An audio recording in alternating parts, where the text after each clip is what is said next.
everything was coming up 13.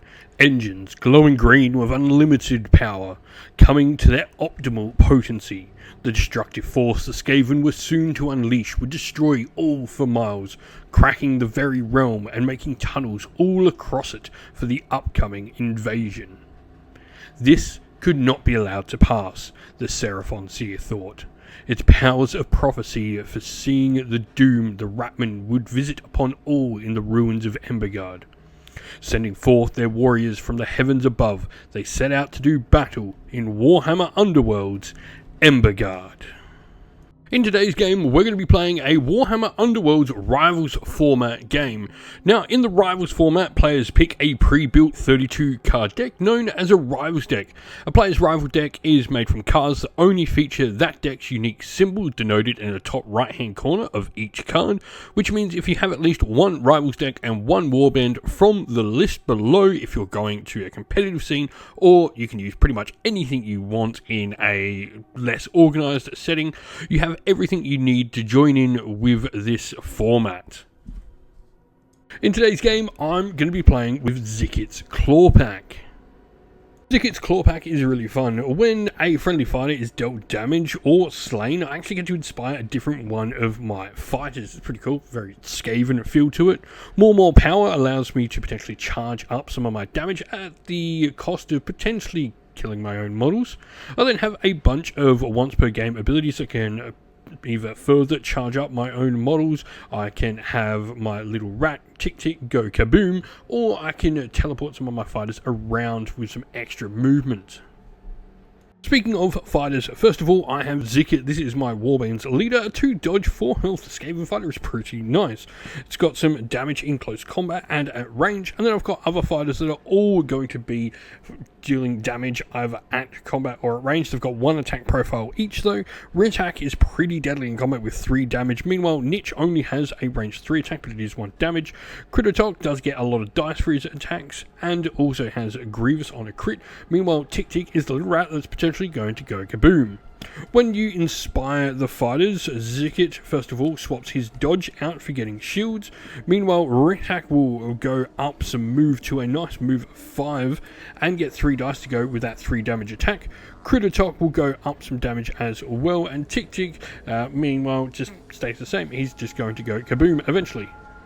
In today's game, I'm playing with Countdown to Cataclysm. Now, this deck has a plot where I have a little tracker that I'll advance throughout the game for doing various things, and effectively this will affect how many points I score on different objectives and how much damage I can deal with some of my cards in my deck.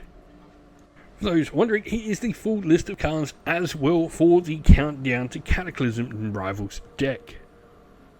Stephen today is playing with the Starblood Stalkers. They're one of the many warbands that got moved to Legends format.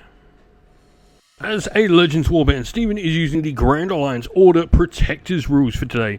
This means immediately after an action step, if that friendly fighter began that action step in friendly territory and made a successful attack, they can inspire. Denied Trespass as well means his fighters can't be flanked or surrounded while he's in friendly territory.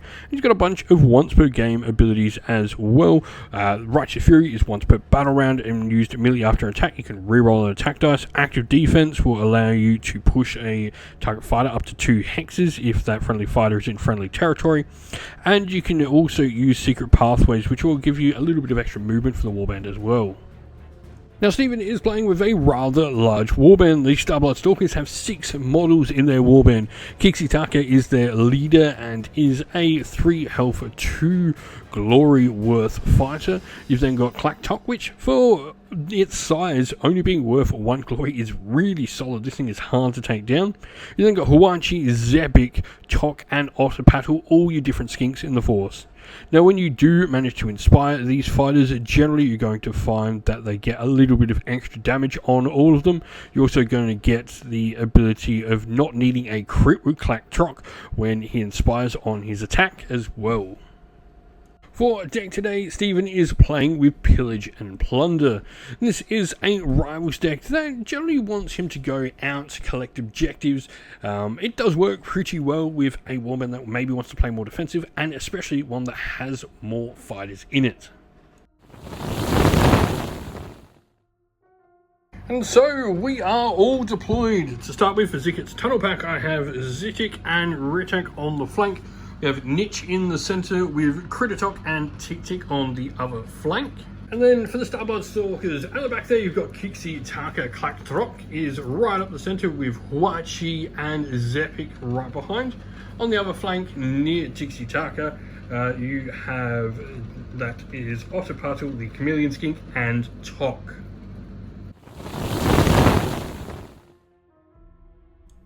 Today's video is sponsored by Gap Games, a fantastic miniature wargaming store in Queensland, Australia. They stock a wide variety of miniature wargames from all things Games Workshop to some of my personal favourites, Conquest of the Last Argument of Kings, and all things Modifius wargames as well. Use our affiliate code in the link below to help support both this fantastic store and the channel as well. Alrighty, so we are all deployed and we're going to roll off for first priority. So I got a hammer. Steven is going to get a hammer, so there's a draw. First turn, we do need to roll off. Again, another hammer. It's crit. You're going to get the choice of first activation or second. So your first activation for the round, pretty simple. Kixi Tucker just makes a move on to objective number 1 up the back there. Alright, so after that, in the power step, you're then going to elect to delve, flipping the objective number 1 over there.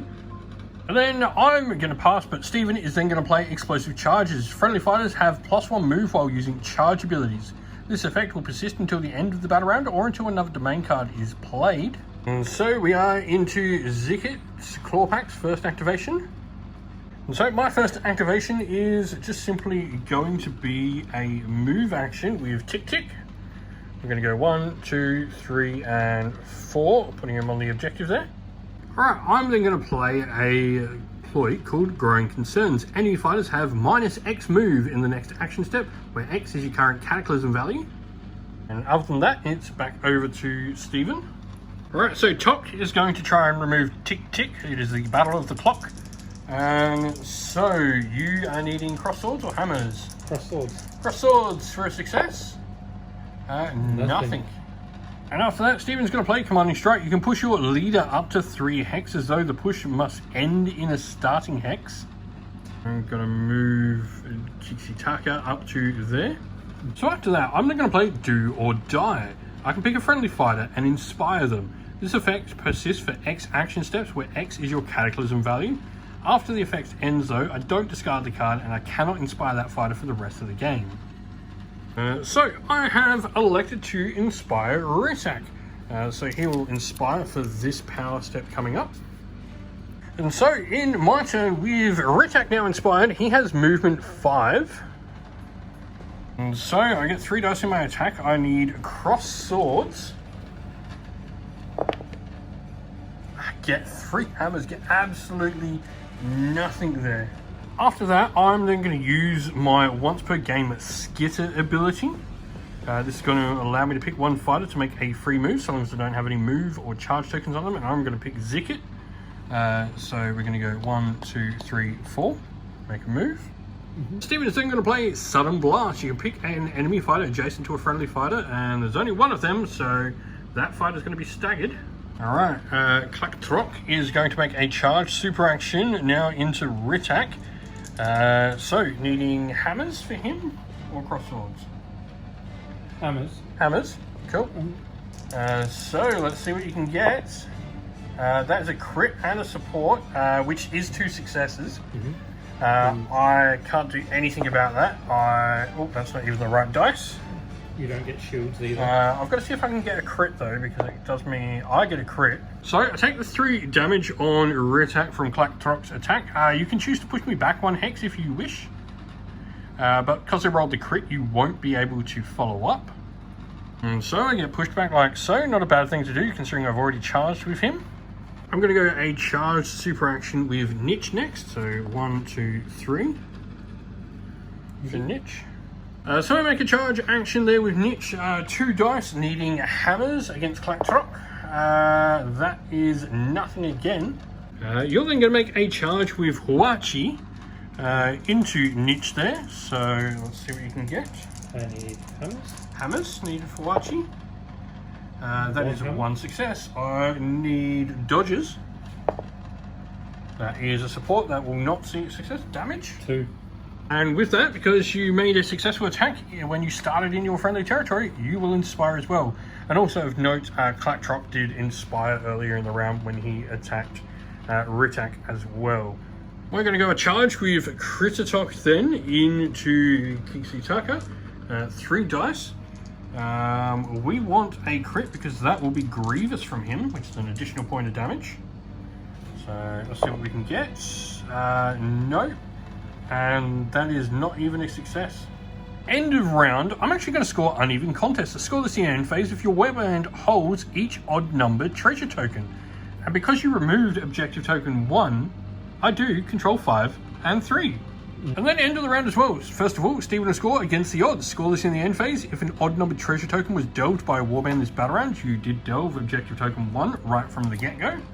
And then, because I only have 1 objective in my territory to begin with, you score Desolate Homeland. Score this end phase if there are 1 or fewer treasure tokens in friendly territory. Sorry, there was 2, you delved 1, that means there's only 1 in yours. Sorry, I thought it was the other way around, but you've only got 1 in yours. And so we go into upgrades. First of all, Stephen is going to play Tough Enough on Clacktrop. When this fighter is in enemy territory, save rolls cannot be affected by cleave or ensnare. Nice. I'm then going to play Held Weapon as an upgrade. This is going to go on Niche. And on Hawachi there, you're going to play Swift Step, where this gives you an ability to use Quick. Immediately after this fighter is charged, you can push this fighter 1 hex.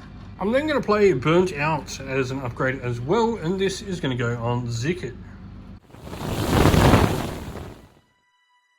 And so the score is 2-2, so no one's the underdog, so it is a flat roll-off. I got cross swords, Steven got cross swords, re-roll, support, you got a hammer, so you're going to get the option of going first or second.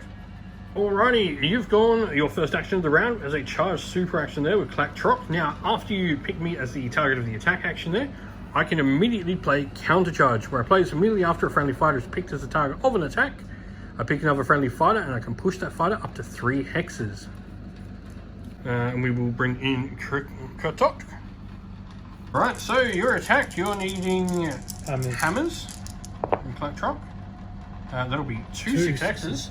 Yeah. And so I will get a nothing. So that'll be just flat damage on me. 3. Right, so after you finish that, I'm going to score 2 close for comfort. I score this immediately after opponent's power step if each friendly fighter is within 2 hexes of an enemy fighter. Alright, so I am going to make a charge action with Ritak next. It's going to go 1, 2, 3 to here. And so I have 2 dice. That will be 2 successes because I've got both support and double support there. And so you can roll your success, I guess. I need crits, I take it? Yep. Well, you need successes. Yep. Well, the crit will be the only one that counts. So you do get 1. So which means I can only push you back. So I will push you back. Can't follow up though. And so now I need to see with the walk charged, or I need to roll an attack dice. If I roll crosswords or crit, I do take 2 damage. That's a crit. I take 2 damage, which actually does knock Ritak out, which will move my Cataclysm tracker 1 more space. We'll then score collateral damage. I score this immediately after you advance your Cataclysm tracker 1 step as a result of a friendly fighter being slain. You're then going to, in your 3rd activation of the round? Second, sorry. You're going to activate Zeppik. 1, 2, 3, 4 is going there. Yep. Really, so Zeppik has made a charge into Niche there. He's got 2. So Zeppik attacking Niche. Go. I need cross swords. Cross swords And a support. 2. Yeah, that's actually 2. So Niche just gets nothing. And so after that, scoring the points for killing Niche as well, and you'll score Careful Survey. Score this immediately after an action step if there is a friendly fighter in each territory. Alright, and so after slaying Niche, you then want to play the upgrade of Burrowing Strike. So who's going to take this upgrade? Ixitaka. Ixitaka is going to take it. Alrighty, I'm going to go with a charge super action then for my next action, which is going to be with, what is it, that is Zikkit. 1, 2, 3, down to there. And so a charge super action means I'll then attack at range. So 3 dice, needing hammers. That is a single success on crit. So defense, what can you get? Shields. Shields, you got 2 dice for defense. That'll be a crit, so that'll be nothing. Hachi then goes for a charge into crit attack. So let's see what you can get. He's at 1. He's got 2. I need hammers. Needing hammers on your attack. So let's see what we get. It's 2 successes with a crit. I need dodges. That is 2 shields and nothing. Damage of Hachi. And that's 2. And so after that, in your power step, you're first of all going to delve the objective there with Hachi, which means you will immediately claim the prize scoreless immediately after a friendly fighter delves in enemy territory. I'm then going to play the upgrades Driven by Pain and Utter Conviction, both going on Zikkit. You're also playing Frenzy of Greed. This is going on Hachi. Alright, so going into my third action, we're going to go a charge super action with crit attack. And as crit attack gets ready for an attack, I'm going to play Savage Blow from my hand. This means double supports will counter successes for my next attack. So let's see what we get. We need cross swords. That'll be 1 success thanks to Savage Blow. And that was for... into Zikkit, yep. I believe that's Zikkit. Yep. You need at least a success here. I need shields. You got it. And so you're going to elect to delve the same objective you have there. And so you've delved that, which just mostly the upgrade you put on him is now going to get its effect. Alrighty, so Kixitaka is going to use a free hex range attack into crit attack. Go for it. You need hammers. So let's see what you can get. That's 2. I need dodges.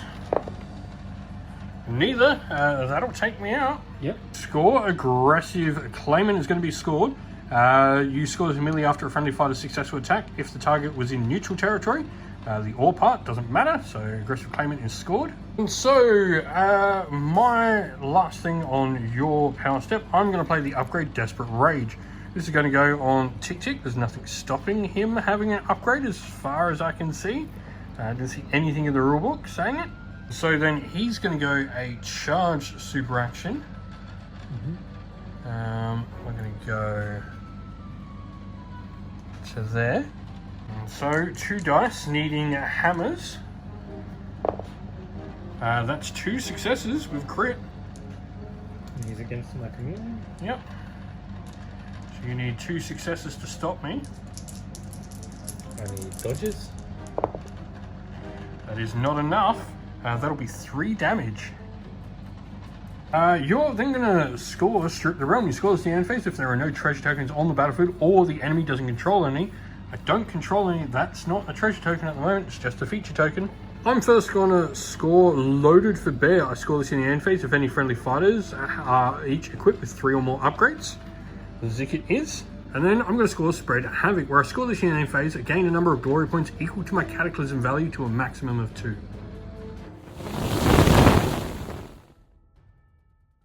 Today's video is sponsored by the Warhammer merch shop. Want to grab some merch for your favourite Warhammer army? You can use our affiliate link down below to grab your next purchase and help support the channel at the same time.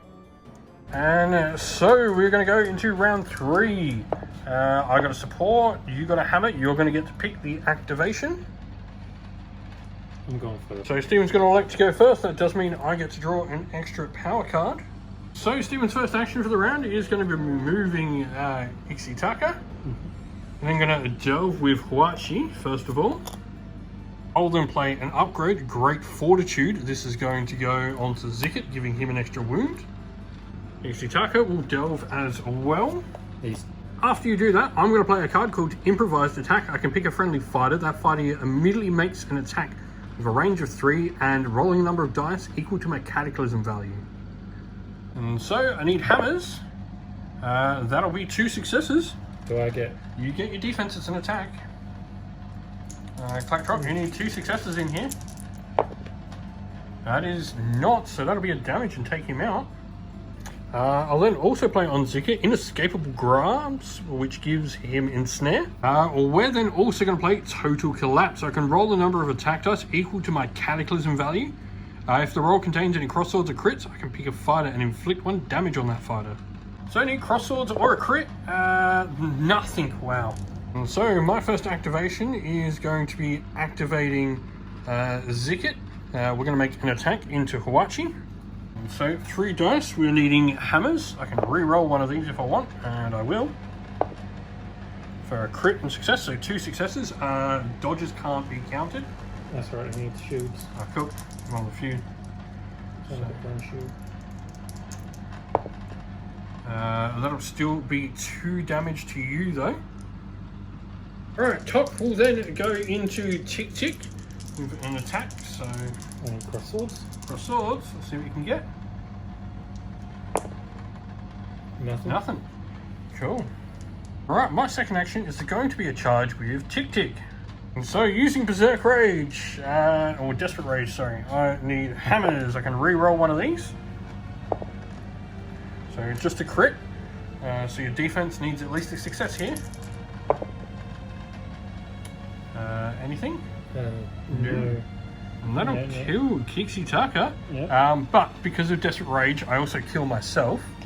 And so your turn. Just of note, I forgot to move him when I charged with Zikkit into Hawachi, so he's there now. But your turn, you're making a move with Top. And so you make a move, you've delved there. I'm then going to play Raging Tremors.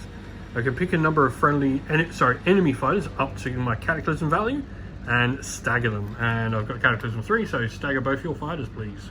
I might as well at this point play Extinction's Edge. Immediately after your advanced Cataclysms, tracker 1 step after an enemy fighter is slain.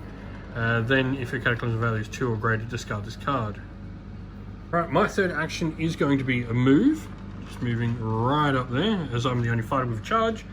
Can do that. So you're then going to make a move with Zikkit, which will score you Share the Load. You score this immediately after a friendly fighter moves, if that fighter and any other friendly fighters are each on feature tokens. We are going to go for an attack with Zikkit now. So we get 3 dice. So, needing hammers. And I can re-roll one of these. I will. Just a single success. I need a single dodge.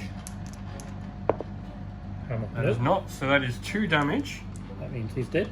And then I'm going to score a perfect cut from that as well. I score this immediately after a friendly fighter's successful melee attack action, in which no result in the target's save roll was a success. And then, end game, Steven's going to score Torn Landscape because there are no treasure tokens. 2 or fewer treasure tokens on the battlefield. And so with that, Steven does win the game by a single solitary point. That was a really good game. Thank you all for watching. We hope this battle report was enjoyable for you, and if you did enjoy it, please go check out some of our others in the playlist on the channel. If you have any questions, please drop a comment down below, and while you're there, don't forget to like, subscribe, and join our Discord server to check out all of our future wargaming content. Thank you all.